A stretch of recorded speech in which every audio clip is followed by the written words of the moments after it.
여러분 성도로 살아가면서 정말 간절한 기도의 제목이 있을 때 어떻게 기도하십니까? 우리가 보통 기도할 때 두 가지 생각이 떠오르곤 합니다. 하나는 기도할 때 불안함입니다. 내가 이렇게 기도하면 하나님이 과연 들어주실까? 내 기도가 부족한 건 아닐까 하는 불안감입니다. 또 하나는 기도하는 중에 거래의 심리가 일어납니다. 하나님 이 기도를 응답해 주시면 하나님을 위해 이것도 하고 저것도 하겠습니다라고 은연 중에 내 정성과 열심을 조건으로 내걸기도 하지요. 만약 우리의 기도가 내가 원하는 목적을 이루기에 지극 정성을 쏟고 그 정성이 기준치에 도달해야 비로소 응답을 받는 방식이라면 그것이 과연 성경이 말하는 참된 기도일까요? 의외로 많은 성도들이 기도의 본질을 하나님과의 영적 교제가 아닌 내 뜻을 관철시키기 위한 종교적 수단으로 여길 때가 많습니다. 오늘 본문에는 역사상 가장 치열했던 그리고 감격적인 기도의 대결이 나옵니다. 이는 갈멜산에서 벌어진 여호와의 선지자 엘리야와 바알의 450명 선지자들과의 한판 대결이 이루어집니다. 하늘로부터 불이 임하는 이 놀라운 광경을 보고 우리는 흔히 어떤 신이 더 센가에만 대부분 관심을 갖습니다. 하지만 이 사건의 본질은 진정한 기도란 무엇인가? 그리고 우리가 믿는 하나님은 어떤 분이신가를 통해 가르치는 기도의 핵심이라 할 것입니다. 당시에 북이스라엘은 아합 왕의 통치 아래 군사적으로나 경제적으로 이전에 경험하지 못한 최고의 풍요와 번영을 누리고 있었습니다. 하지만 그 땅엔 영적 어두움이 가득하였지요.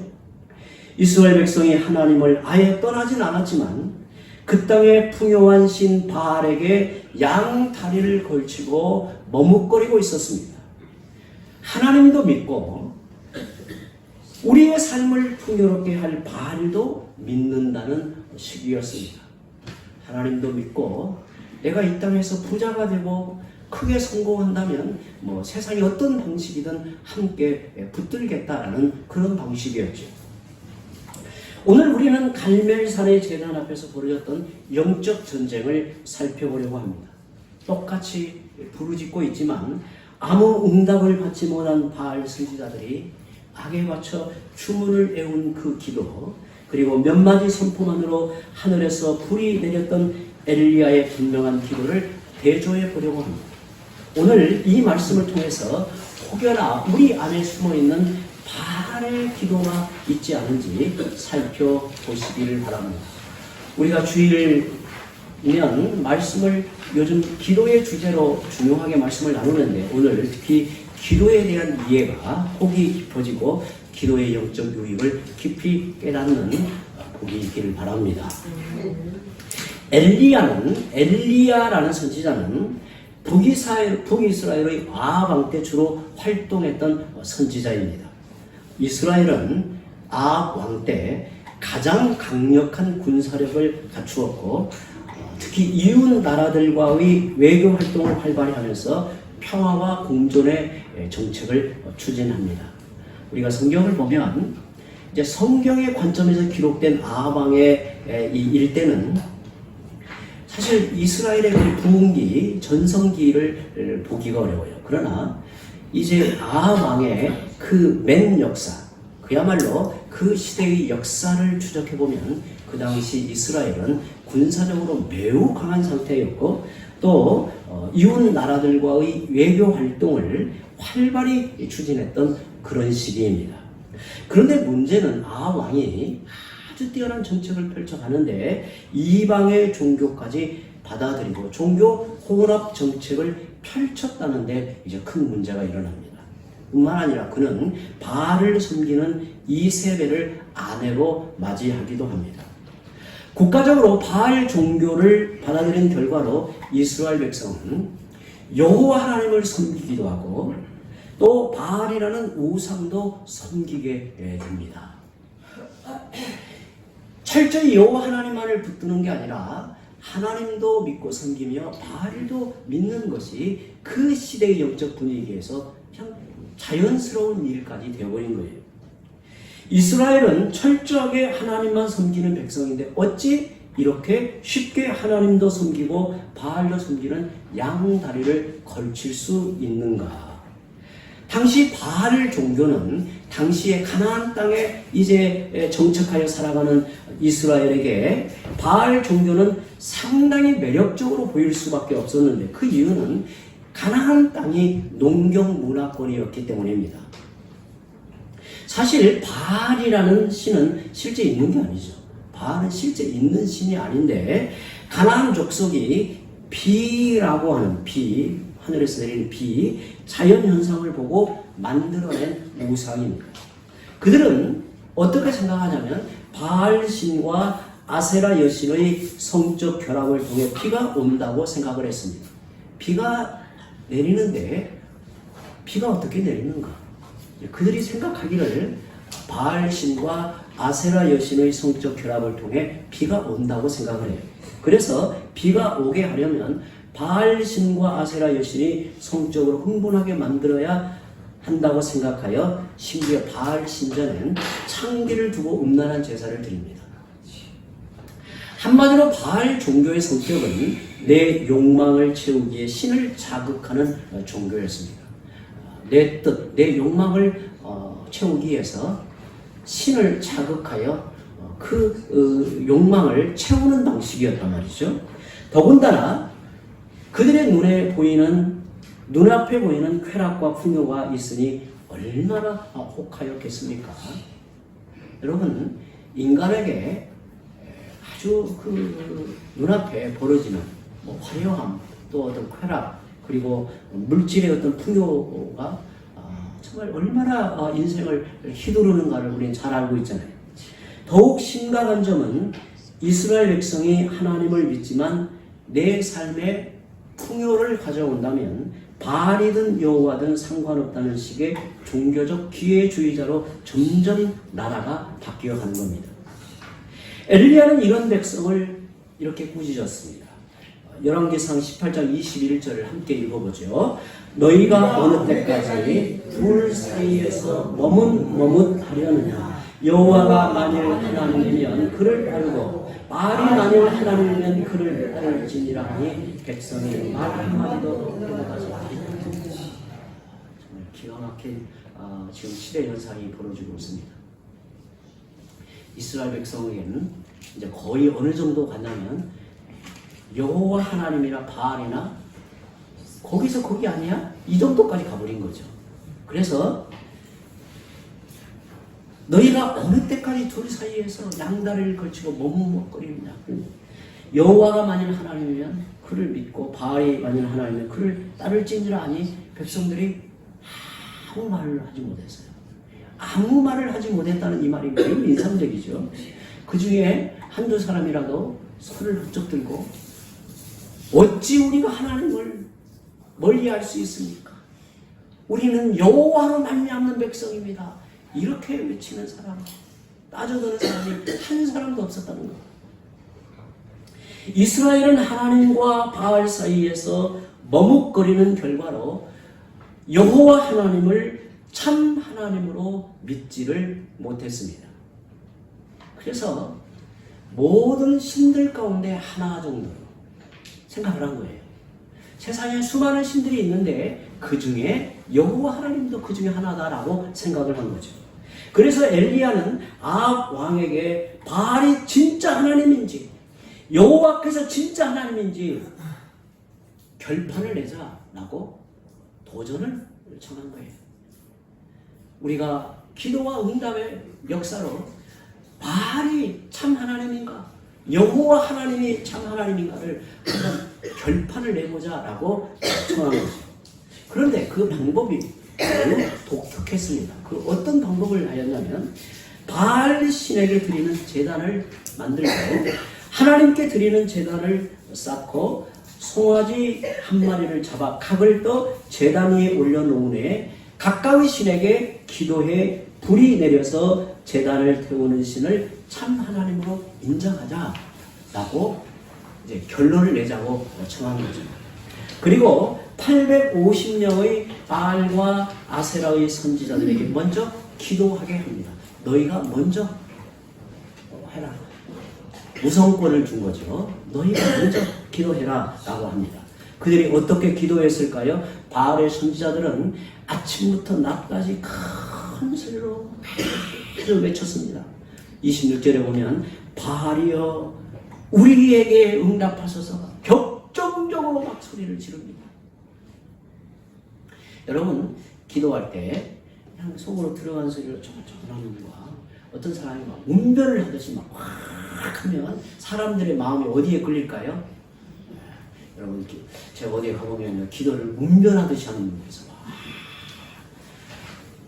그런데 믿음이 이렇게 없는 사람들은 야 기도를 잘한다.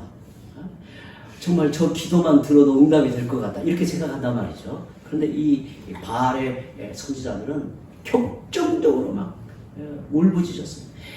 바알이여 우리에게 응답하소서. 그래서 어느 정도 하였냐면 아침부터 낮까지 그렇게 소리를 질렀어요. 계속해서. 그러나 아무런 반응이 나타나지 않았죠. 아무런 소리도 없고 응답하는 자도 없었습니다. 정오가 지나자 그들은 미친 듯이 떠들며 급기야는 칼과 창으로 자기 몸을 찔렀어요. 자기 몸을 막 핥혔어요. 그리고 피를 막 흘리기 시작했어요. 여러분 이 장면을 한번 떠올려 보시기 바랍니다. 자기 몸을 막 칼로 찌르고 베어서 피가 낭자하여서 미친 듯이 막 소리를 질러요. 정성을 다하고 자기 몸을 상하게 하는 열심을 다하면 신이 감동하여 응답할 것이라고 그들은 생각하였습니다. 우리는 이와 비슷한 장면을 사도행전 19장에서 보게 되죠. 사도 바울이 복음을 전하자 사람들이 우상을 버립니다. 그래서 아데미 여신상 모형을 만들어 돈을 벌던 자가 화가 나가지고 사람들을 선동하죠. 그래서 에베소 사람들이 연극장에 모여 2시간 동안이나 크도다 에베소 사람의 아데미여라고 그냥 계속 2시간 동안이나 연극장에 모여서 발을 동동 굴리며 소리를 지릅니다. 요즘 무슨 콘서트 하면 요즘 젊은 아이들이 막 소리를 지르잖아요. 막 펄쩍펄쩍 뛰면서 몸을 막 흔들며 연극장에서 그 일이 지금 벌어지고 있는 거죠. 예수님은 바로 이런 모습을 내 이방인처럼 증언부언하지 말라고 경고하셨습니다. 주문과 우리가 이제 주문을 이렇게 마술을 하기 위해서 주문을 하죠. 예를 들어서 유명한 주문이 있잖아요. 수리수리 마수리. 여러분 수리수리 마수리라는 말이 무슨 말인지 혹시 아나요? 이 수리수리 마술이라는 말은 뭐냐면 마음을 깨끗하게 하여 입으로 지은 죄를 씻어낸다라는 말이에요. 이게 굉장히 좋은 말이에요. 이게 불교 안에 있는 이게 주문입니다. 근데 이게 이제 사람들이 뭐 의식 없이 그냥 입으로 계속 수리수리 마술에서 이제 주문을 거는 거예요. 그래서 뭔가 응답을 끌어낸다고 하는 거예요. 그런데 주문과 공로의 특징은 듣는 대상이 아니라 바치는 나의 열심이 기준이 된다는 것입니다. 혹시 오늘 우리의 기도가 하나님과의 관계는 무너진 채 내 정성이 부족하여 응답이 없는가라며 바알 선지자들처럼 기도하고 있지는 않은지 돌아보시기 바랍니다. 바알의 선지자 450명이 오전 내내 바알이여 우리에게 응답하소서를 외쳐도 아무런 응답이 없자 엘리야가 그들을 조롱합니다. 27절 함께 읽어보죠. 큰 소리로 부르라. 그는 신인 줄 묵상하고 있는지 혹은 그가 잠깐 나갔는지 혹은 그가 길을 해가는지 혹은 그가 잠이 들어야 깨워야 할 것이냐. 엘리야가 아마 이랬던 것 같아요. 더 크게 소리를 질러야지 그 모양이야. 너희가 찾는 신은 지금 마실 갔는지 아니면 어디 잠들어 있는지 어디에 다른 일을 보러 갔는지 그 크게 소리를 질러야 듣지 막 이렇게 조롱을 했단 말이죠. 그러자 바알의 선지자들이 큰 소리로 부르짖고 그들의 방식을 따라 칼과 창으로 자기 몸을 찔러 피가 흐르게 한 거예요. 예수님이 기도를 이방인들 같이 하지 말라고 하신 것은 기도를 공로처럼 여기지 말라는 거예요. 그러니까 기도를 공로처럼 여기지 말라는 거예요. 바알 선지자들이 왜 스스로 자기 몸을 상하게 했을까요? 그렇게 열성을 다하면 바알 신의 응답을 받을 수 있을 것이라고 믿었기 때문입니다. 그들은 주문을 외듯 자기들의 공로를 다해 기도했지만 이런 그들의 기도에는 아무런 응답이 없었습니다. 그러면 엘리야는 어떻게 기도했을까요? 바알 선지자들의 기도는 이렇게 기도했는데 엘리야의 기도를 어떠했는가? 엘리야는 모든 백성을 향해 가까이 오라고 했어요. 모든 백성들에게 가까이 나오라. 그리고 여호와의 이름을 의지하여 이스라엘 12지파의 수대로 12개 돌로 제단을 쌓았습니다. 그리고 제단 주위에는 도랑을 넓게 파고 제단 위에 송아지의 각을 떠서 펼쳐놓은 후에 아주 특이한 행동을 해요. 들통 넷에 물을 채워 송아지와 장작더미에 3번이나 붓게 했습니다. 4개의 통이니까 3번에 12통의 물을 붓게 해요. 그러자 재물과 장작이 흥건히 젖고 제단 주위 도랑에 물이 흘러 넘쳤습니다. 이것은 여호와의 불이 아닌 조그마한 불로 어쩌다가 우연하게 불이 붙는 수가 있다는 것을 아예 차단한 거예요. 그리고 마침내 엘리야가 하나님께 기도하자 어떤 일이 일어났는가? 38절 제가 봅니다. 이에 여호와의 불이 내려서 번제물과 나무와 돌과 흙을 흉고 또 도랑의 물을 핥는지라 라고 말합니다. 엘리야의 기도에는 어떤 주문도 공로와 같은 요소가 전혀 없었습니다. 그는 철저히 하나님만 의지하고 신뢰했습니다. 36절과 37절에 나오는 엘리야의 기도에는 3가지가 분명하게 드러납니다. 첫째, 하나님을 부르면서 고백합니다. 아브라함과 이삭과 이스라엘의 하나님 여호와여, 주께서 이스라엘 중에서 하나님이신 것과, 둘째, 하나님 앞에 나아가는 자기 자신을 고백하여 아뢰입니다. 내가 주의 종인 것과, 셋째, 그가 간구하는 내용이 나오죠. 내가 주의 말씀대로 이 모든 일을 행하는 것을 오늘 알게 하옵소서. 여호와여, 내게 응답하소서, 내게 응답하소서. 이 백성에게 주 여호와는 하나님이신 것과 주는 그들의 마음을 되돌이키심을 알게 하옵소서. 반면에 바알 선지자의 기도는 첫째, 기도의 대상이 분명하지 않습니다. 둘째, 기도하는 자신에 대해서 알지 못했어요. 자기들이 헛된 신에게 기도하고 있다는 사실도 알지 못했습니다. 셋째, 구하는 것이 모호했습니다. 기도를 하는데 하나님이 어떤 분이신지, 내가 어떠한 상태로 나아가는지, 내가 무엇을 구하는지 모르고 있다면 그는 주문을 외듯 공로를 쌓듯 기도하고 있을 가능성이 높습니다. 엘리야의 기도를 보면 그가 기도를 들으시는 하나님은 어떤 분이신지, 또한 기도하는 자신이 누구인지를 알고 하나님과 인격적인 관계를 맺고 있음을 확신하고 고백하며 하나님께 나아갑니다. 또한 그는 무엇을 절실하게 구해야 하는지 분명히 알고 있었습니다. 그는 단지 제단에 불이 임하기를 구한 게 아니라 이스라엘 백성이 주 여호와는 참 하나님이심을 깨닫고 그들의 마음이 하나님께로 돌아오기를 구했습니다. 그 결과 하늘로부터 불이 내려서 제단을 태웠습니다. 엘리야뿐만 아니라 성경의 대부분 인물들의 기도를 보면 기도가 단순히 수단이나 방법 이상의 의미를 가지고 있음을 알 수 있습니다. 여러분, 우리가 하나님께 드리는 모든 기도는 사실 기도 응답은 부수적이에요. 그게 주목적이 아니에요. 저를 한번 보실까요? 여러분, 좀 받아들이기 어려울 수 있어요. 우리가 하나님 앞에 드리는 모든 기도의 응답은 뭐라고요? 부수적이에요. 부수적. 그 기도의 본질에 있어서는 하나님이 너와 함께 하시겠다. 너의 인생 가운데 동행하시겠다. 하나님의 영광을 너를 통해서 드러내시겠다. 하나님이 너를 통해서 하나님의 뜻을 드러내시겠다라고 하는 은혜의 수단으로 기도가 우리에게 주어졌단 말이죠. 신자들의 기도에는 그를 만나주신 하나님과 그가 처한 형편과 문제 등 그의 삶 전체가 고스란히 담겨져 있습니다. 아브라함의 기도에서 우리는 아브라함의 하나님을 만납니다. 한나의 기도에서 한나의 하나님, 다윗의 기도에서는 다윗의 하나님을 만납니다. 또한 그들이 어떤 처지에서 어떠한 기도를 하였고 하나님이 그들에게 어떻게 역사하셨는지 그들의 삶 전체를 엿보게 되는 거예요.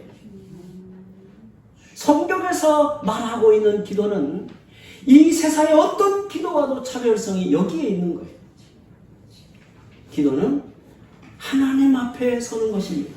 그것도 내 인생의 존재가 서는 것이요, 내 삶의 모든 것을 주 앞에 드러내어 서는 거예요. 반면에 바알 선지자들의 기도는 그들의 삶에서 극히 일부분에 불과했어요. 그래서 그들은 바알이 참신인지 여호와 하나님의 참신인지에 별 관심이 없었고 그들의 기도에는 그들의 삶이 담겨있지 않았습니다. 그러다 보니 기도는 주문일 수밖에 없고 공로일 수밖에 없습니다. 엘리야의 기도에는 그의 삶이, 전 삶이 담겨져 있단 말이죠. 엘리야의 기도에는 그의 인생이 투영되어 하나님 앞에 기도가 드려지지만 그의 인생이 나아가고 있는 거예요. 하나님을 아는 지식, 하나님에 대한 체험, 하나님과의 관계 안에서 자기 이해가 있었기에 하나님의 뜻에 합당한 것을 구하게 되는 겁니다. 그는 갈멜산 대첩에서 대승을 거둘 때도 기도했고 이세벨에게 쫓겨 낙심이 될 때에도 로뎀나무 아래에서 기도했습니다. 여러분,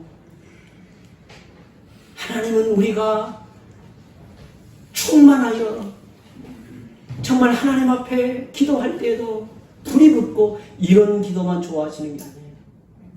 때로는 슬퍼하고 탄식하면서 신음하듯이 정말 기도 한마디를 주 앞에 아뢰지 못하고 괴로워하는 그 모습을 하나님은 기도로 받으신단 말이죠. 그래서 우리에게는 기도의 유창함이라는 것이 의미가 없어요. 때로는 괴로운 심정을 하나님 앞에 기도로 표현하게 되는 것이에요. 우리의 암담한 상황을 주 앞에 나아가 있는 것으로 우리의 기도는 주 앞에 이르러 가는 거예요. 만일 우리가 기도를 하나님께로부터 원하는 것을 얻기 위한 수단과 방법으로 치부한다면 기도 안에 자신의 삶이 담길 수가 없는 것입니다. 여러분, 나의 기도는 내 삶에서 지극히 일부분에 불과합니까? 우리가 신자로 살아가면서 기도가 그의 신앙생활이든 그의 인생을 살아가는 방식에 있어서는 일부분에 해당합니까? 아니면 나의 삶 전체가 그 기도에 딸려가는 겁니까? 기도에서 중요한 것은 내가 원하는 응답을 받았는가에 있는 게 아니라 모든 것을 하나님과 함께 하는 데 있는 것입니다. 실패의 때에 하나님과 함께하면 실패는 그 이상의 유익을 얻게 합니다. 건강을 잃었을 때 하나님과 무관하면 우리는 병원에 다니고 치료받는 것을 경험하는 데서 그치고 말죠. 그러나 기도하면서 하나님과 함께 하다 보면 육신의 연약함이 전혀 다른 새로운 무언가를 깊이 깨닫게 하는 것입니다. 저는 신학교 때 박영선 목사님이라는 분이 오셔서 강의를 하셨습니다. 제가 신학교 다닐 때 그분이 쓴 여러 책을 보았는데 아주 인상 깊었던 책 중에 하나가 기도라는 책이었어요. 기도. 그 후에 다시 새롭게 책이 나와서 그러니까 박영선의 기도라고 이렇게 되어 있습니다. 제가 그 책을 인상 깊게 읽은 여러 부분이 있지만 한 대목을 소개하려고 합니다. 박영선 목사님은 응답되지 않는 것처럼 보이는 기도를 땅에 심긴 꽃씨에 비유하여서 가르치고 있습니다. 우리는 기도한 대로 즉시 이루어지지 않으면 마치 땅이 꽃씨를 삼켜버린 것처럼 기도가 현실의 벽에 부딪혀 사라졌다고 낙심을 한다는 거예요. 하지만 저자는 하나님의 응답을 미루시거나 거절하시는 것처럼 보이는 그 순간에도 침묵 속에서 일하고 계신다고 말합니다. 그 한 부분을 그대로 소개하면 흙밭에 꽃씨를 뿌리면 흙이 꽃씨를 삼킨 것처럼 보입니다. 마찬가지로 우리가 기도했을 때 기도 응답이 없으면 우리 현실이 내 기도를 삼켜버린 것처럼 보입니다. 그런데 나중에 꽃들이 피면 우리는 꽃이 핀 밭이라 말하지 않고 꽃밭이라고 부릅니다. 우리의 삶에서 어떤 기도는 꽃이 피듯 응답이 있고 어떤 기도는 꽃을 피우지 못한 흙밭 같습니다. 그러나 나중에는 응답받은 부분이나 그렇지 않은 부분이나 우리의 삶 전체가 꽃밭이 되어 있습니다. 기도라는 꽃씨를 주신 분도 하나님이시고 꽃을 피우게 하시는 분도 하나님이십니다. 엘리야는 우리와 성정이 같은 사람, 즉 우리와 똑같이 연약하고 평범한 사람이었습니다. 그럼에도 그의 기도가 하늘을 움직였던 비결이 무엇일까요? 기도의 능력이 엘리야라는 사람에 있는 게 아니라 그가 믿은 하나님께 달려 있다는 것입니다. 엘리야의 이름은, 여러분, 엘리야의 이름은 나의 하나님은 여호와이시다입니다. 그는 평생을 그 이름의 뜻대로 살았고 그의 삶 전부를 기도에 담아 드리는 자가 되었던 거죠. 성도 여러분, 이제 우리의 기도가 자기 소원을 이루기에 하나님께 외는 주문이나 공로의 수준에서 벗어나기를 바랍니다. 단지 자기 삶의 문제를 해결하고 드리는 단편적인 기도가 아니라 내 삶의 기쁨과 슬픔, 성공과 실패의 모든 여정을 하나님과 함께하는 인격적인 기도가 되기를 바랍니다. 응답을 받으면 피어난 꽃이라 감사하고 응답이 더디면 아직 흙 속에 묻힌 씨앗이라 신뢰하고 결국 내 삶 전체를 아름다운 꽃밭으로 만드실 하나님을 바라보십시오. 이번 한 주간 삶 전체를 기도의 자리에 담아드림으로 여호와는 참으로 나의 하나님이십니다라고 고백하는 성도들이 되시기를 주의 이름으로 축원합니다.